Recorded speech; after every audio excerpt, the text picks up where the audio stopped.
50 miles north of Venice, between the towns of Conegliano and Valdobbidadene, the foothills of the Dolomites form the heart of Prosecco. A beautiful vineyard with steep slopes, the original land of this appellation that has won over the world. Its immense commercial success is recent, almost sudden, but it is backed by a tradition of decades of viticulture.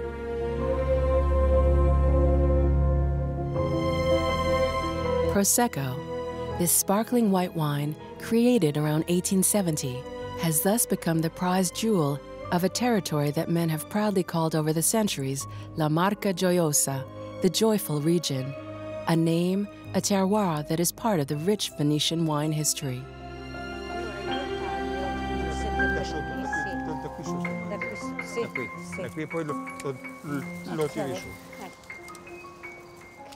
They're very beautiful. Magnificent. Really beautiful. We'll put the settembrini with the zinnias. Yes, good. Several years ago, Primo Franco and his wife Annalisa bought this property for its surrounding vineyards. Primo had long since taken over the family farm and found a new plot here to carry out some experiments. They transformed the main villa into guest rooms in order to continue its history and that of the region.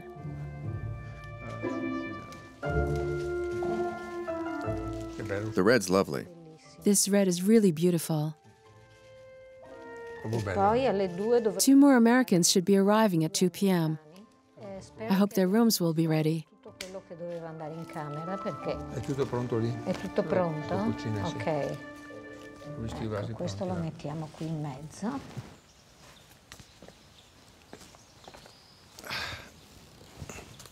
Lo abbiamo sempre The phenomena of La Marca Gioiosa has belonged to us for 200 to 400 years. We can't say exactly. We, in our history, bear the name La Marca Gioiosa. It comes from the time of the Republic of Venice, when the Venetians began to build these villas, which were simultaneously places of pleasure and relaxation in the countryside. But in the same countryside, there was work to be done.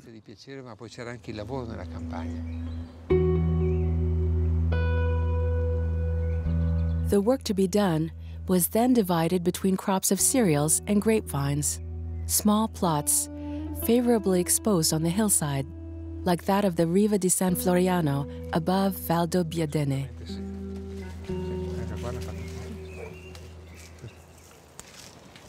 Carlo? Carlo? Carlo? Carlo?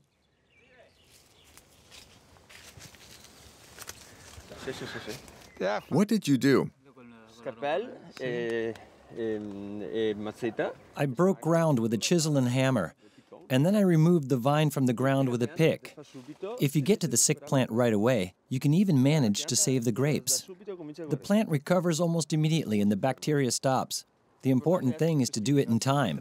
I've already gone through the process 3 times here. Primo cherishes these remarkable plots. They are the pride of Prosecco, its historical heart. On these slopes, winemakers prune the vines so that the leaves provide a spontaneous cover of vegetation to protect the grapes. Bellissima sta cosa qua, stupenda, eh? Sì? Beh, già. In the world of Prosecco, Primo Franco is a renowned aesthete. Sì, sì, sì, che... He defends the particularities of this original terroir. Because with its success, Prosecco has spread into the plains, while the hills remain its land of predilection. Qui siamo sulla riva di San Floriano. We are on the Riva di San Floriano. It's a historical place, in the sense that we have always made wine here. This is what the old plants tell us, according to the shape that the hill has taken with time, due to the cultivation of vines. So the work of man has, over time, modified the hill to give it a more accessible form. Okay.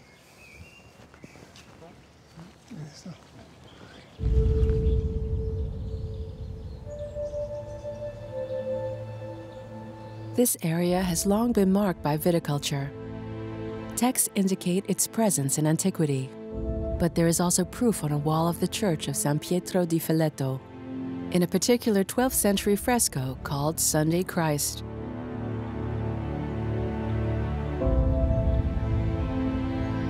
This representation of Christ was widespread in the Alpine regions in the Middle Ages. The warning is clear.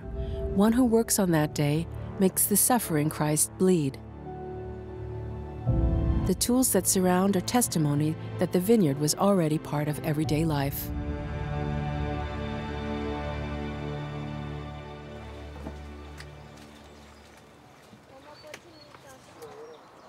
For a long time, Prosecco was thus limited to these hills, where the term heroic viticulture was coined, to reflect the difficulty of working on the slopes.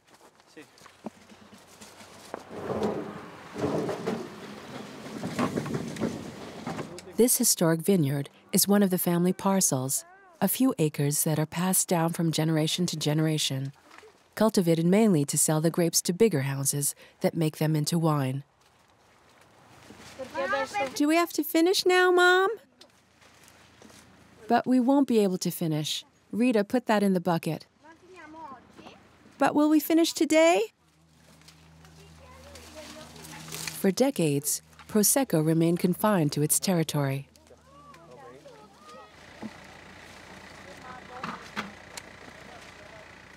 But it was necessary to bring it out from the hills, and then out of the Veneto region, and then bring it across the borders.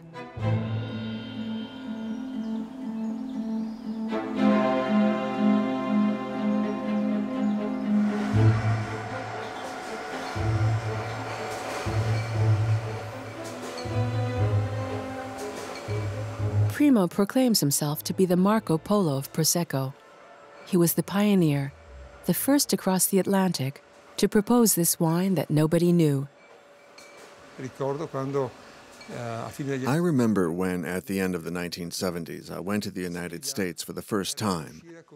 The challenge was to convince the bartender when someone asked for a glass of champagne, because at the time champagne meant something white with bubbles.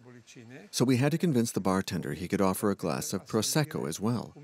And I'd say that we succeeded in that, because today people no longer ask for a glass of champagne, but a glass of Prosecco. And that's what made the worldwide success of this wine. E praticamente questo è il successo di questo vino nel mondo. Prosecco is not a celebratory wine. In the Veneto, it's the wine that is drunk to relax. It announces the end of the day. It's the very symbol of la marca gioiosa. Thus, about 40 years ago, on the other side of the Atlantic, Primo Franco sold the qualities of this wine, but above all, the unique Venetian style of living.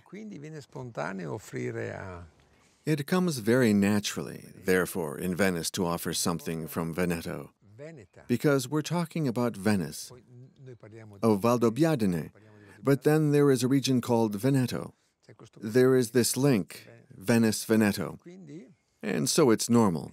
Someone who comes to Venice has no choice. The first choice is a glass of Prosecco. Then he goes home with that idea in his head.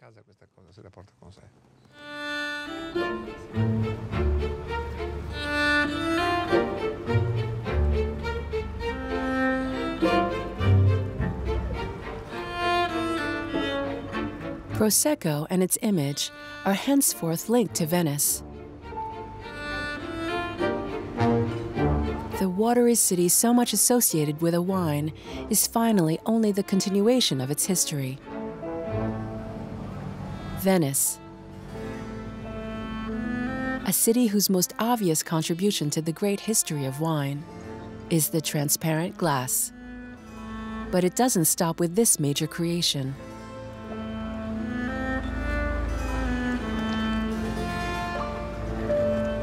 Carlo Favero is an oenologist, the best connoisseur of the relationship that unites La Serenissima and its wine, an intimate relationship, a capital one.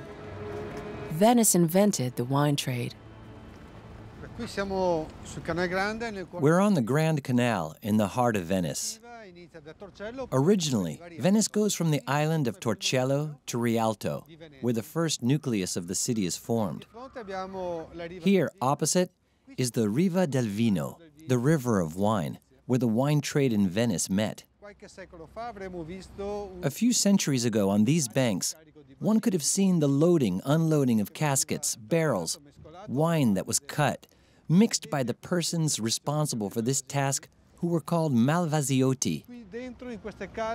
And in these streets, the wines were stored, barrels were built, as well as all the tools for working wine.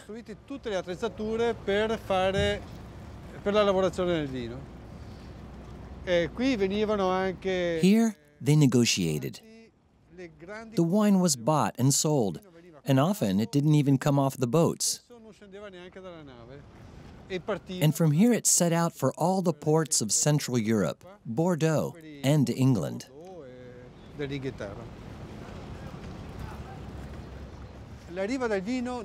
Riva del Vino in the heart of Venice shows the importance that wine had on trade and Venetian activities. Because of very high taxes, the income of the Republic was very large. Wine, therefore, had a privileged position compared to other products sold.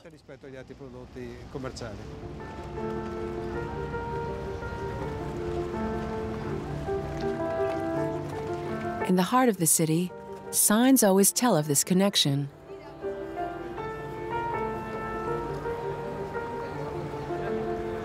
On the Doge's palace, at the corner of the Ponte della Paglia, a sculpture illustrates Noah's intoxication, the moment when wine appears for the first time in biblical texts. There are also street names. The word Malvasia is a bit everywhere.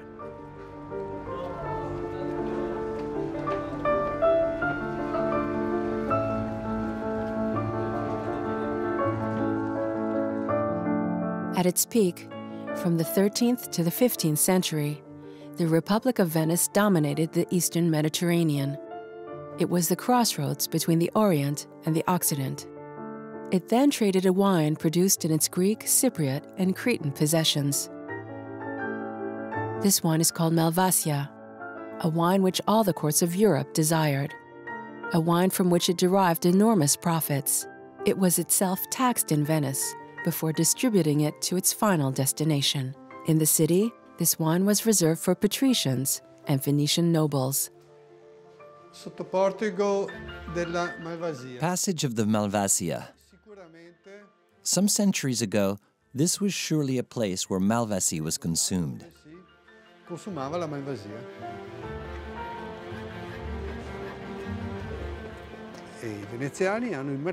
The Venetians hold the wine market because they produce it in the islands of the Mediterranean. Venice is like a sponge. It absorbs everything that happens all over the world. Any product that is good and appreciated arrives in Venice. Thus, the city becomes a crossroads of peoples, cultures, but also consumption, fashions, and the fashion of wine is perhaps the most important, the highest fashion of the time. For about 400 years, from the beginning of the 13th century to the mid-16th century, Venice dominated the wine market. For the people who don't have access to Malvasia, the wine comes from the hinterland, sometimes from some isolated vineyards in the city. Today there remains only one, in the garden of the Church of the Scalzi.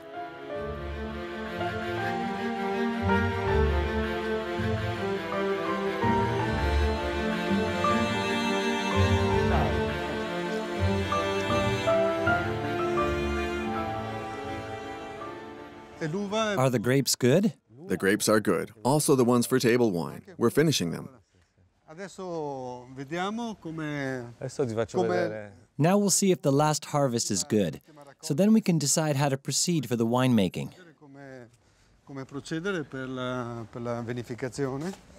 Finally, we'll have our wine for the Mass. That's the most important thing we'll do here. This wine will be the synthesis of all the varieties and grapes that are present in this garden. Che sono presenti in questo ortogiardino.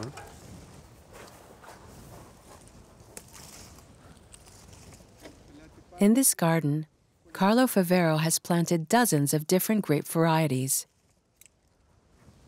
We should produce our wine for religious celebrations, but also sell it to connoisseurs, because it will be a prestigious wine, even if we made it in small quantities. A wine in Venice is a rare wine.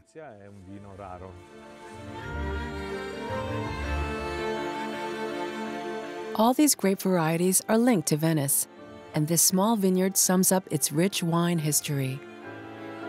Among them are the varieties that have marked the Venetian hinterland. After the discovery of America and the Ottoman conquests at the end of the 15th century, Venice was no longer the center of the world. With its commercial power diminished, it developed its backcountry. This one is a verduzzo, a white cépage, a little aromatic, which serves to give a little more body to this other grape called Tocai Friulon, another white cépage. Here we have another variety. Production evolved over time. The Venetian families got rich with the wine trade and went to the hinterland, where they built the Venetian villas, the famous country villas, and cultivated the vineyards. There was, for several centuries, competition among the Venetian nobles to produce the highest quality wine.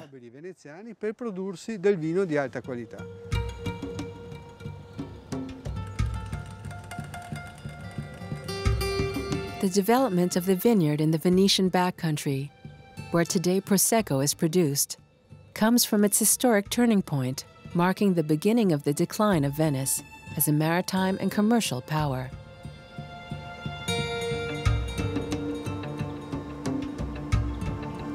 Its patricians are rich, and the backcountry is covered with country villas.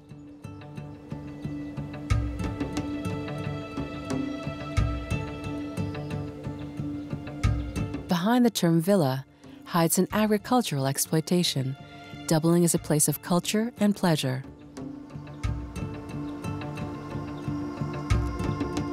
The most famous are the work of Andrea Palladio.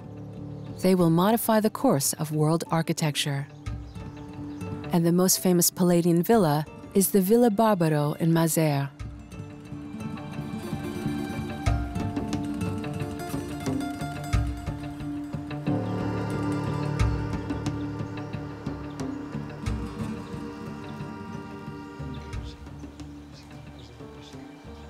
Okay. The Countess Diamante Luling Bruschetti and her husband Vittorio still produce wine, especially Prosecco. It has a very nice acidity, It's sweet. a nice roundness. It's long. And also the hint of sulfur that we felt before has happily disappeared. This is the logical continuation of what the Barbaro family did. This is the reason why this villa was built. Vines and cereals. Moreover, in his will, Marc Antonio Barbaro, one of the two brothers who commissioned the villa, had specified that he intended for his sister, Marietta dal Canal, if I remember well, a certain number of barrels of wine, as it had always been. All this is to say that the wine has always been present here. Then you can see it in the frescoes. The grapes, the wine, was fundamental here in the hills. So much so that at the time of the Republic of Venice, the wine that came from the hills of the area around Asolo was taxed higher than the wine originating in Cyprus because it was considered more prestigious.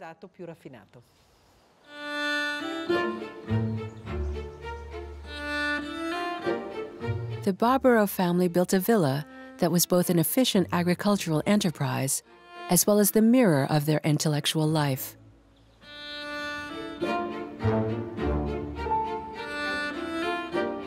In the main building, the frescoes commissioned to Veronese then the most famous Venetian painter, magnify their humanism.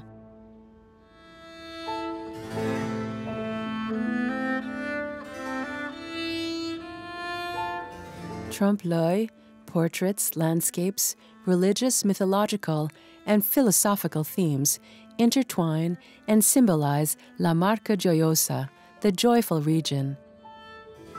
This art of living in the countryside while fulfilling its production obligations for the Venetian Republic.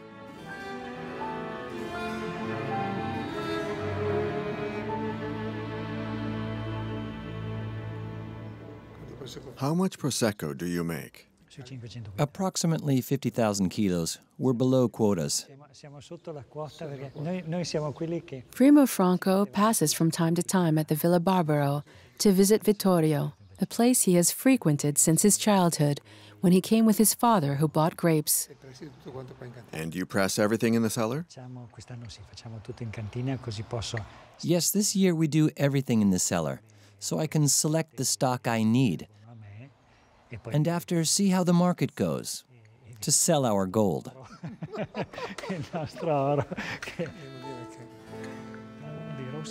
In the villa, a room is dedicated to Bacchus.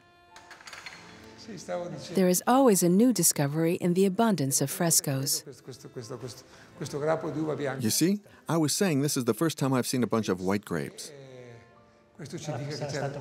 You think it's Prosecco? I don't know what Veronese intended, but maybe it's Prosecco.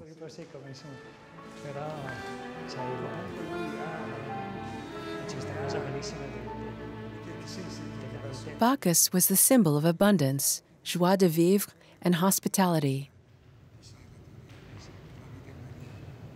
On the ceiling fresco, he teaches men about wine, offering a precious bunch to a shepherd.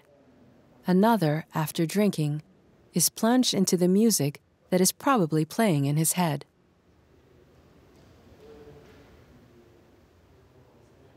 But the most interesting thing in this room is here.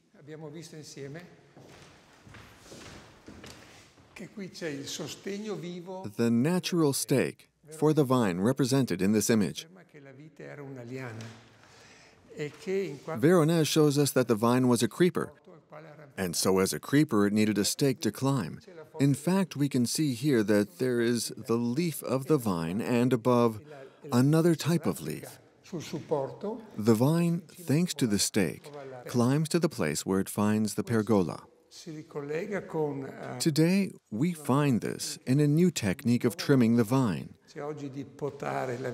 without making big cuts, but rather small ones, in order to let the plant spread. And do you do this too? Yes, now we do it that way too.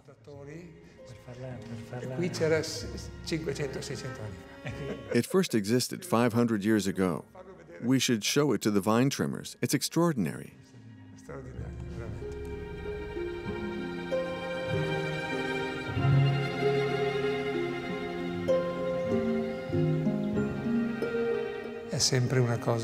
It's always moving to come back here. And then looking out the window here is like seeing through the eyes of the Barbaros, who ordered this villa from Palladio, the landscape of the time that is still present today. In a way, the producers of the original region of Prosecco are the heirs to this history.